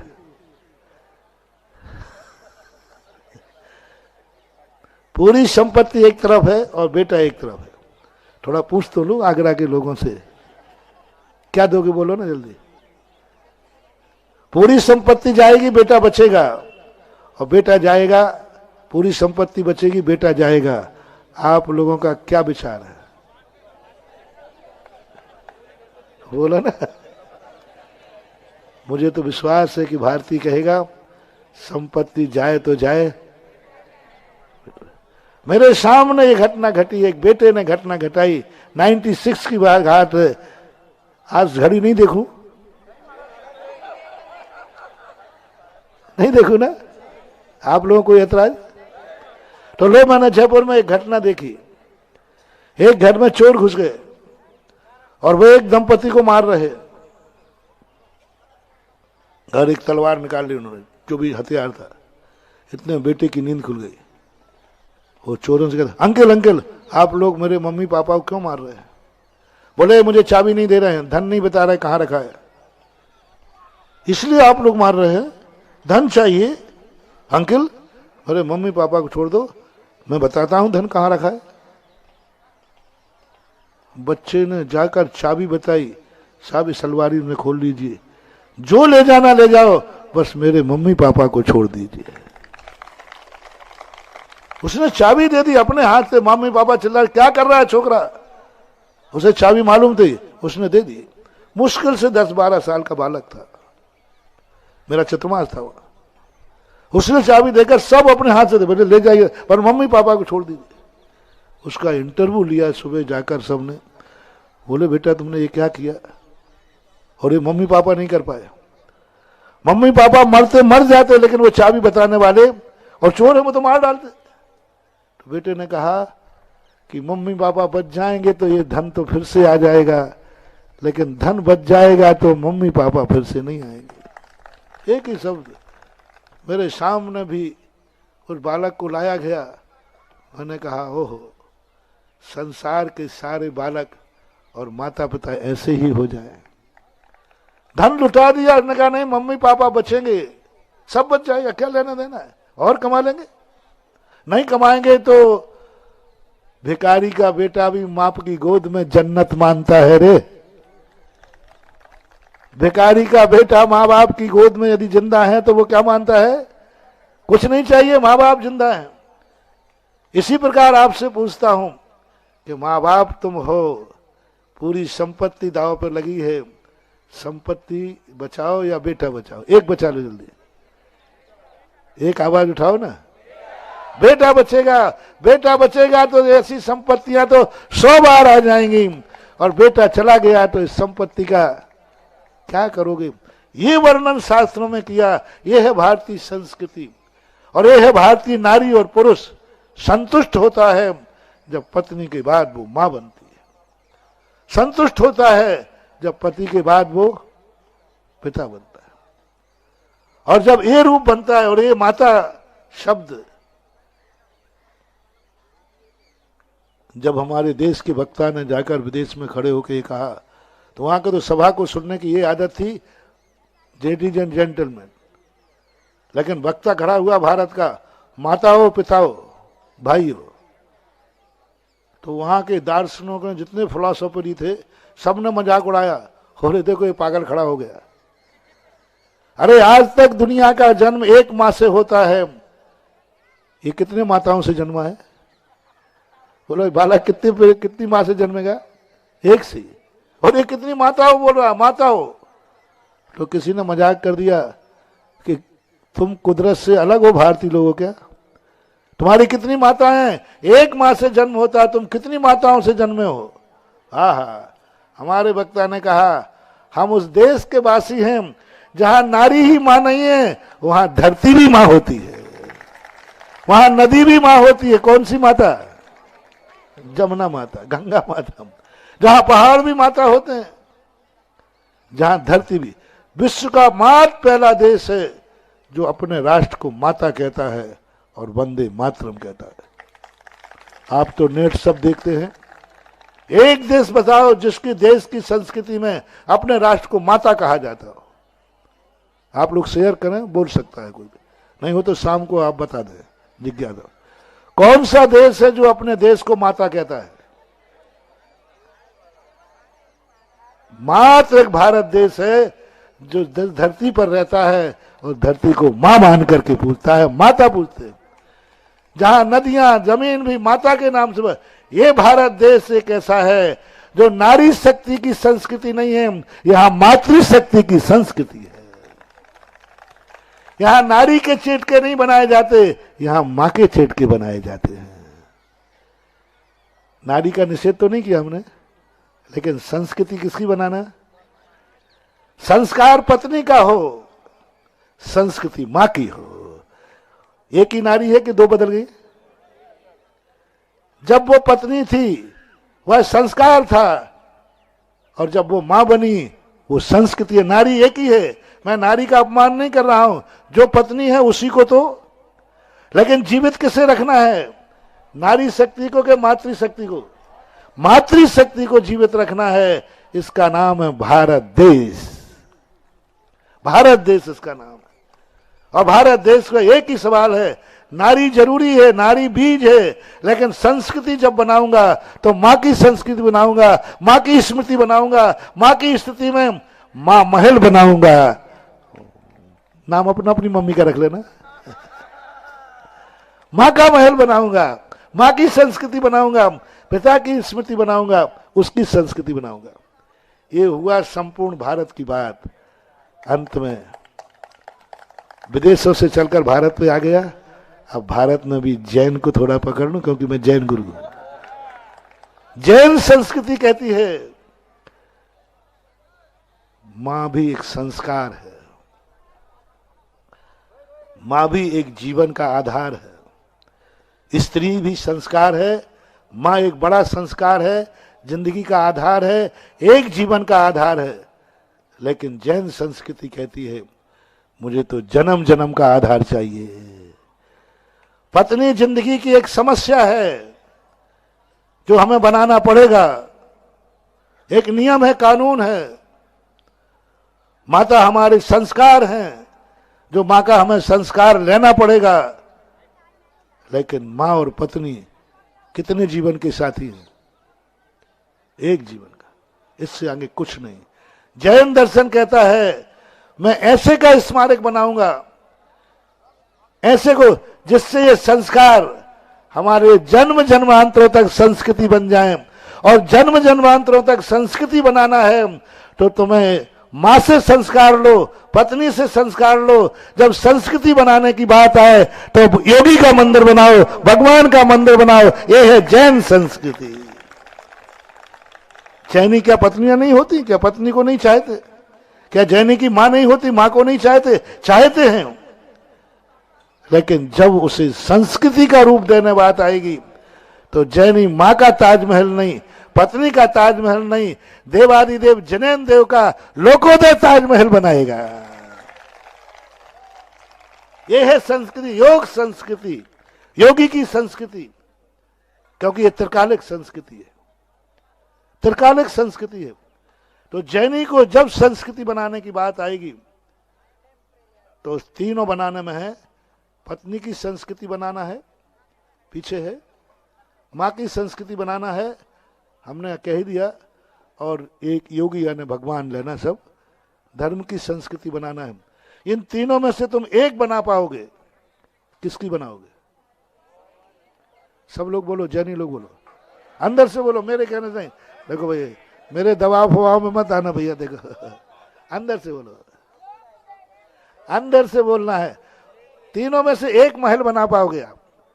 पत्नी के लिए ताजमहल जैसा? मैं बिल्कुल मनाही नहीं हूं, हर पुरुष अपनी पत्नी का ताजमहल बनाए, मुझे कोई ऐतराज नहीं। ऐतराज होता तो मैं यहां आते ही नहीं। और यदि तुम्हें मातृशक्ति बनाना है तो आप माता का स्मारक बनाए। और तीसरा है, जो मां से उत्पन्न होते हैं, योग संस्कृति, भगवान संस्कृति।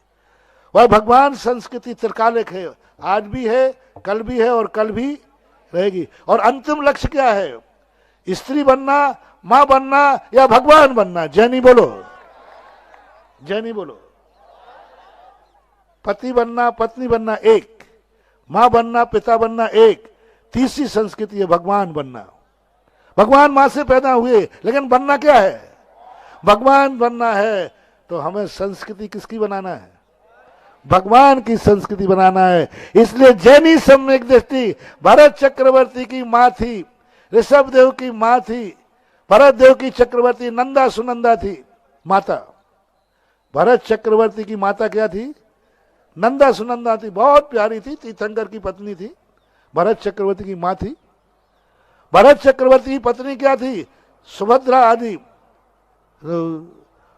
कितनी थी? 96,000 पत्नियां, 96,000 थी। सुभद्रा पटरानी थी। मां नंदा सुनंदा थी। भरत चक्रवर्ती ने मां की संस्कृति नहीं बनाई, मां से संस्कार लिया कि नहीं? पत्नी को संस्कार में जीवन में साथ लिया कि नहीं? लिया। लेकिन जब संस्कृति बनाने की बात आई तो उन्होंने मां की संस्कृति नहीं बनाई, पत्नी की संस्कृति नहीं बनाई, उन्होंने 72 जनालय जैनेन्द्र देव के कैलाश पर्वत जैनेन्द्र की संस्कृति बनाई। ये है जैन संस्कृति। जैनी मां और जीवन को मानता है, वो एक जीवन की समस्या है, एक जीवन का संस्कार है, एक जीवन को चलाना है। तो पत्नी और मां की संस्कृति बनाओ, और जन्म जन्मांतरों तक यदि चलना है तो भगवान की संस्कृति बनाओ। इसलिए जैनी कहता है, संस्कृति तो मैं जैनेन्द्र देव की बनाऊंगा। तीन में से कोई एक बनाना है, पत्नी की स्मृति, मां की स्मृति और जैनेन्द्र देव की स्मृति। जब तुम्हारे मन में ये भाव आ जाए, मैं जैनेन्द्र देव की संस्कृति बनाऊंगा, तो समझ लेना तुम जैन हो और नियम से निकट भविष्य में भगवान बनने वाले हो। उपसंहार करता हूं, आपको मर के पति बनना है या पिता बनना है या भगवान बनना है, तीन में से एक आशीर्वाद मिलेगा। हाँ, तीन मेरे पास है नहीं, देखो भाई, फिर बाद में दूंगा मैं थोड़ा सा तीन पहले बता, तीन में से बनने का क्या कारण है? क्या बनना? भगवान। पिता बनने तक हो तो आप पिता की संस्कृति बनाए, पति बनने तक हो तो पति की संस्कृति। आप और बता दें, पत्नी बनना है, मां बनना है या भगवान बनना है? सब लोग ना, देखो ऊपर से मत बोलना, अंटी बांध के मत बोलना, झूठ बोले कौआ काटे। अंदर से बोलो, क्या बनना है? भगवान बनना है। तो भगवान की संस्कृति बनाना। अपने पति से कह देना, पति जब तुम्हें चाहने लग जाए, कुछ ऐसी बात कहे, तो आज के बाद जो भगवान बनना चाहती हैं वे ताजमहल देखने आएंगी, लेकिन पति को उल्हायना देकर चिकोटी नहीं लेंगी। बल्कि पति बनाना चाहे तो कहना ना, क्या हमारी संस्कृति बनाते हो? बनाना है तो जैनेन्द्र का मंदिर बनाओ जो अमर रहे। अपनी संस्कृति बनाने के लिए यहां आकर चिकोटी मत लेना, उल्हायना मत देना। देखा? और माता भी यदि तुम हो तो बेटा तुम्हारी स्मृति में बनाना चाहे कि मां आप ही सब कुछ है, आप ही मेरे, तो यदि जय भगवान बनना है तो बेटे से कहना, बेटा मेरे क्या स्मारक बनाता है? बनाना है तो लोकोदय में जैनेन्द्र देव का मंदिर बना, तो तेरे सारे काम सद जाएंगे। क्या मां की स्मृति बना रहा है? क्या मेरी स्मृति बना रहा है? भारतीय नारी यही है। एक व्यक्ति एक पत्नी से बहुत प्यार करता था, नाम लिए बिना बताता हूं, बहुत प्यार करता था। पाश्चात्य संस्कृतियां उस पति को बहुत अच्छा मानती, पति मुझे बहुत प्यार करते हैं। और एक व्यक्ति इतना था कि इसी सरजू नदी, इसको दूसरा नाम भी कुछ है, सरजू नदी, गोदावरी भी कहते हैं इसको, तो उसके पार उसकी ससुराल थी। ससुराल में जाकर के वो इतना चाहता था पत्नी को, बिना तैरे वो पत्नी गई वहां, नाम नहीं ले रहा हूं, पत्नी वहां थी, यहां वो रह नहीं सका, इतना चाहता था, तैर के जानता नहीं था, नदी में बाढ़ थी, तो मुर्दे को पकड़ के तैर के गया। मात्र 2-4 दिन के लिए पत्नी चाहती थी, 2-4 दिन के लिए पत्नी गई, वो तड़प गया। वहां गया, पत्नी जहां कमरे में थी उसे मालूम था पीछे से खिड़की खुली थी और वहां पर रस्सी थी नहीं, एक सांप झूल रहा था, अजगर, उसी को पकड़कर गए पछीती चरण है तो झूलत रहे भुजंग, ऐसे राग में रंग गया। उपसंहार सुनना भाईजान, ऐसे राग में रंग गया, ताजमहल देख करके राग तो आएगा ही आएगा, इसलिए मैंने पीट करके बैठा हूं, राग आएगा और आएगा वो। और चल गया रस्सी पकड़ के, जान करके पत्नी के कमरे में पहुंचा, ससुराल में। पत्नी कही तुम कैसे आ गए, इतने नदी में बाढ़ है, तुम तैर के नहीं जानते। बोले एक लक्कड़ मिल गया था, वो लक्कड़ नहीं था, मुर्दा था। अरे मुर्दा को तो छूने में लोग डरे, तुम बैठ के आ गए, बारे भूत। यानी काम का रंग का भूत ऐसा है कि वो साक्षात भूत भी कहता है ये तो महाभूत का बाप है। उन मुर्दे पे बैठ के निकल गया पट्टा। और रस्सी देखी, वो रस्सी, बोले यार रस्सी कहां से आई। पत्नी ने देखा तो वहां तो सांप। भारतीय नारी, सुनो, पाश्चात्य नारी, तुम मुझे इतना चाहते हो, इतना चाहते हो, बड़ी खुश हो जाती है। लेकिन भारतीय नारी क्या कहती है, धिक धिक धिक मोहे प्राण प्यारे, धिक धिक धिक मोहे प्राण प्यारे, हार मासती नीरस मारे, इतना प्रेम जो की नहीं रामा, तो तेरे सुधरई सब कामा। जितना प्रेम तुम मेरे से कर रहे हो, हार मासती नीरस मारे, धिक धिक धिक मोहे प्राण प्यारे, गाली नहीं दी, प्राण प्यारे बोल रही है, प्राण प्यारे बोला, धिक धिक धिक्कार है तुम्हें, धिक्कार है, धिक धिक मोहे प्राण प्यारे, हाड़ मास रहती नीरस। हाड़ मास की पुतली पर तुम इतने प्रभावित होते, इतना प्रेम यदि तुम प्रभु से कर लेते, इतना प्रेम जो की नहीं रामा, तो तेरे सुधरई सब कामा। तो माताएं और स्त्रियां, कभी तुम्हारा पति कहे कि नहीं मेरा मन भी कर रहा है कि तेरी याद में ताजमहल बनाऊंगा, हाँ कह देते, उसे कह, अब पिंड कौन छुड़ाए, अब मरने के बाद कौन वो देखने थोड़ी आ रही है। नहीं नहीं, कई लोग कहते देखना तू मर तो सही, फिर देखता हूं मैं। ये बहुत बदमाश होते और तुम, अरे नहीं तुझे तो मैं उससे भी ज्यादा चाहता हूं, तेरे मरने के बाद देखना मैंने एक प्लाट लेके रखा है, उसमें ताजमहल बनाऊंगा, इससे भी अच्छा बनाऊंगा, दुनिया देखने आएगी, बस तेरे मरने का इंतजार, तू मर तो सही। ये कह देते होंगे कई लोग, नहीं मैं भी इतनी चाहता हूं, मेरा भी तेरे बाहर स्थान है। कई लोग क्या कहते हैं, चाहत तो मेरी उतनी है, बस मेरे पास थोड़ा पैसा कम है, इसलिए मना नहीं करेंगे, मना करने में आफत है। यदि तुमने कहा नहीं नहीं मैं तो तुझे इतना नहीं चाहता, बस इनका मुंह फूल जाएगा। और तुम्हारी वो तो अंदर की बात निकाल दी ना तुमने, वो तुम पहले ही से जानते थे कि तुम मैंने रोटी बनाने वाली लाई हो, तुमने मुझे नौकरानी समझ रखा है, आज निकली ओरिजिनल अंदर की बात। और वो तो क्या होगा वो मामला, मैं तो फैंसी ड्रेस कर रहा हूं, तुम ओरिजिनल जीते। और कभी माँ के प्रति बेटा कहे, माँ मैं तेरी स्मृति में ताजमहल से भी अच्छी चीज बनाऊंगा, तो बस मैं उस भारतीय नारी को कह रहा हूं, वो नारी अपने पति से कहे, मां अपने पिता से कहे कि क्या तुम मेरी स्मृति बना रहे हो। मेरी स्मृति नहीं बेटा, यदि तू मेरा सच्चा पति है, यदि तू मेरा सच्चा बेटा है तो मेरी इच्छा पूरी कर, मेरी इच्छा पूरी कर, गोमटेश बाहुबली की मूर्ति बना दे। चामुंडराय से क्या बात कही। मां ने कहा, मां इतना चाहता था चामुंडराय मां को कि मां के लिए वो कुछ भी करने को तैयार हो। मां चाहती तो अपनी मूर्ति बनवा सकती थी इतनी बड़ी। चामुंडराय से मां कहती, बेटा मेरी एक ही इच्छा है कि तू मेरी मूर्ति, तो बोलो चामुंडराय क्या करता है? बना देता, मां की मूर्ति बना देता, इतनी बड़ी। चामुंडराय की पत्नी इतनी प्यारी थी उसको, वो कहती कि मेरी मूर्ति बनाई जाए, चामुंडराय मूर्ति बना देता। लेकिन धन्य है रे चामुंडराय की पत्नी, धन्य है चामुंडराय की मां, अपने चहेते बेटे को अपनी मूर्ति नहीं बनवाई और कहा, बेटा यदि तू मुझे चाहता है तो बस जिनेन्द्र देव की मूर्ति बना दे। हो आगरा की पत्नियों, अपनी अपनी सबकी नहीं, आगरा की माताओं, आज हर बात को यहां का संदेश लेके जाना है कि हर पत्नी पति से कहेगा, यदि तुम मुझे चाहते हो तो मैं पाश्चात्य संस्कृति की नारी नहीं हूं, मैं मात भारत की नारी नहीं हूं, मैं जैन नारी हूं।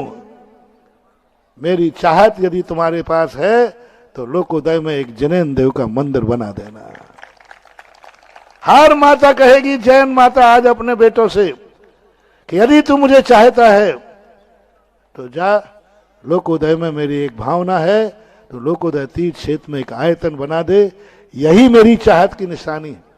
और आप लोगों से भी कहना है कि आप पाश्चात्य संस्कृति के पुरुष हैं कि भारतीय संस्कृति के, जैन संस्कृति, तीनों में मानव पाश्चात्य संस्कृति, भारतीय संस्कृति, मां की संस्कृति।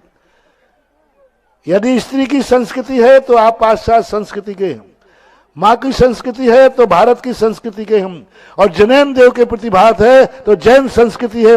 ये जैन सभा में ज्यादा लोग बैठे हैं, आप लोगों की संस्कृति क्या है? बोलो जल्दी। जैन संस्कृति। और जैन संस्कृति क्या कहती है? हमने तुम्हारे घर का झगड़ा पहले ही मिटा दिया है, इनको पहले ही मैंने मोटिवेट कर दिया है, ये अब झगड़ा नहीं करेंगे। ये क्या कहेंगे? देख मोह प्राण प्यारे, हाड़ मास अति नीरस प्यार। इतना प्रेम जो कीने लोकोदय, तो तेरे सुधरे ही सब काम। जितना प्रेम तुम मेरे से कर रहे हो, इतना प्रेम यदि लोकोदय तीर्थ से कर लो तो तुम्हारे जन्म जन्म सुधर जाएंगे। ये है जैन संस्कृति। बस बीज कहां है? देखो विज्ञापन में आता, पहले मैं समझ नहीं पाता, ये अंदर की बात है। हम भी थोड़ा सीख तो जाते ही हो। बोलो इस दुनिया का सारा आज के प्रवचन का बीज कहां है? पेड़ कहां है? मां अपन मां। फल कहां है?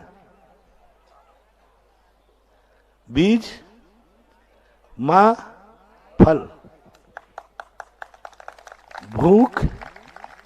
भूख बीज से मिटेगी, वृक्ष से मिटेगी, फल से मिटेगी।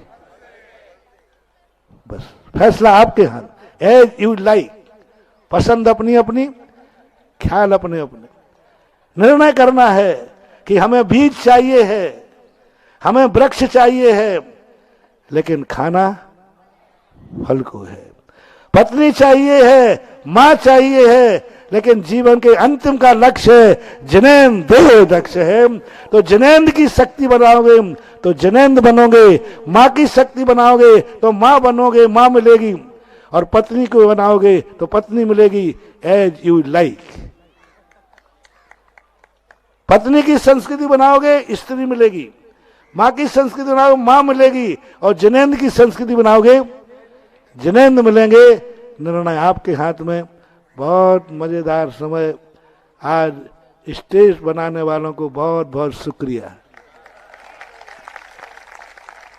यथार्थ में 1 मिनट पहले ये पूरा प्रवचन मात्र स्टेज और इस एंगल के कारण से हुआ है, पूरा सोच एंगल के कारण से हुआ कि कहां से बीज संस्कार और संस्कृति पे जाकर के खत्म हो रहा है। और आप लोग सब लोग आज बहुत बड़ा मोटिवेशन दिया महानुभाव। 4 महीने का बहुत बड़ा मोटिवेशन था, और यदि ये मोटिवेशन आपने जिंदगी में सजो लिया तो पूरी जिंदगी भर के लिए इससे बड़ी उपलब्धि और क्या होगी। आज ताजमहल की सरहद में बैठ करके अपन ने जिनेंद्र देव की संस्कृति की फसल देखी है। ताजमहल को अपन ने बीज बनाया और लोकोदय को उसका फल बनाया। मैंने किसी का अनादर तो नहीं किया। ताजमहल को बीज बनाया, लोकोदय को फल बनाया, बस। और अपन सब बीज के पेड़ हैं। अपन सब क्या है? अपने संस्कार क्या है? संस्कार वृक्ष है, ताजमहल बीज है और लोकोदय फल है। अब तुम्हें क्या खाओगे? बीज खा लोगे बेटा तो बीज नहीं खाना है, फल खाना है। फल की बात सुनो। महावीर भगवान की जय।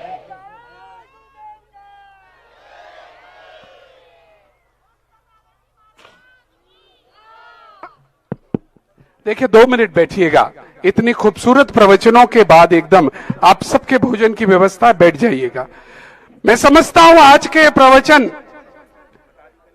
कल बात हो रही थी पूज्य श्री से, लगभग 10,000 प्रवचन अब तक हमें सौभाग्य मिला है पूज्य श्री के सुनने का। और आज ताज के पिछवाड़े में रखकर पूज्य श्री ने, मैं समझता हूं, सर्वोत्कृष्ट ताज प्रवचन अपना दिया है, अद्भुत प्रवचन दिया है, और जिसमें सब कुछ सिद्ध कर दिया। एक दिगंबर मुनि, एक वक्ता के लिए आज सबसे कठिनाई का समय था, जब ताजगंज जैन समाज और हमने डाला कि ताजमहल पर हम सुनेंगे आपको, लेकिन पूरा विश्व देख ले कि दिगंबर मुनि और पूज्य गुरुदेव सुधा सागर जी महाराज स्थान पर भी बैराग कर सकते हैं और बैराग के स्थान पर भी मंदिर की बात कर सकते हैं। और हम अनुरोध बस एक ही